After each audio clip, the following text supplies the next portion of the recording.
today. A little bit more of the same here at the Morelos Dam area. I'll get out of the way. As you can see, about 20 migrants right now lined up to be processed by Border Patrol. And guys, if you would believe it, that meeting is still going on. We're into hour 4 here. That's why I am outside the Yuma Civic Center. Been sitting here since January when the Biden administration halted all building activity along the wall. Mayor Nichols, what did Lindsey Graham have to say? What did you take away from today's meeting? Really what we talked about today. I'm back again with Lindsey Banaka, but we also have Linda Willits, who once was nominated for the Tribute of the Muses Award. You can still see some of these hazy skies to the north, and officials tell me these fires started because of some lightning strikes yesterday afternoon. Welcome to Fox 9. I'm Adam Klepp. As I mentioned, today, January 20th, marks 2 years since the first case of COVID-19 was confirmed in the U.S.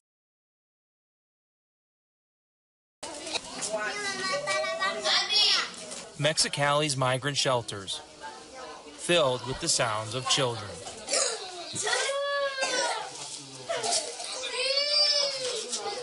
The director of the Alpha and Omega shelter says he has 200 people living here, with only 4 bathrooms to share. And with no help from the government, money is also tight.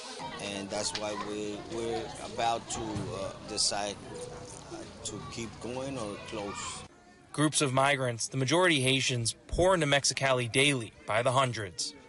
This mother and her 2-year-old son ended up at the shelter after months of jumping on planes, buses, and walking. It was a little difficult because along the way my child was getting sick and we had to pass a lot of difficulties due to his case because he had diarrhea and colds. Conditions inside the shelter are extremely rough. This small room probably fits about 75 people. It's filled with people cooking, screaming babies. Very difficult conditions for these migrants to deal with as they try to complete their journey to the United States. The Baja California government seemingly is finally stepping in to help with the crisis. This was a basketball gym 2 days ago. Now it's a migrant shelter that has seen its population grow to 600 in just 2 days, with many more looking for refuge. We have been able to get donations. Not everything from donations. The municipal government has been able to help. Everyone has a hand in helping out. With news each day of another caravan heading towards the border and the shelters, this is not something that is expected to end anytime soon. Many people, it's too many people. Adam Klepp, News 11.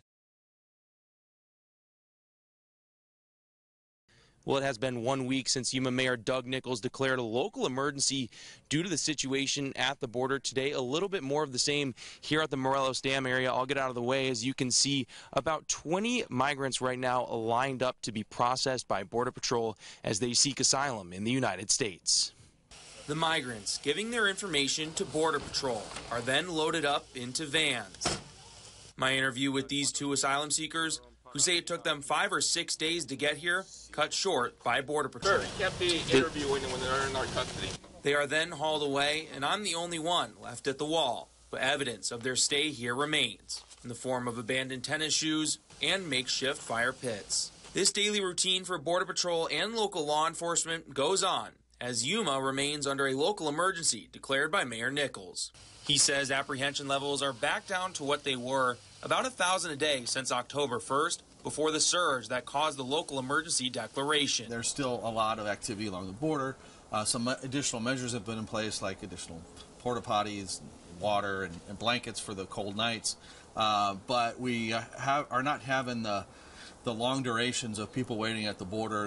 Nichols says the federal government can now reimburse local expenses due to the emergency declaration. And the mayor adds conversations with the White House continue, as well as visits to Yuma from Homeland Security. Actually, we've had the health department side of DHS in town looking at the situation and seeing where they can engage. Mayor Nichols also proclaimed a local emergency about the border in 2019 after massive migrant caravans hit the border, leading to a similar influx with thousands of asylum seekers. It was in place for about 6 months.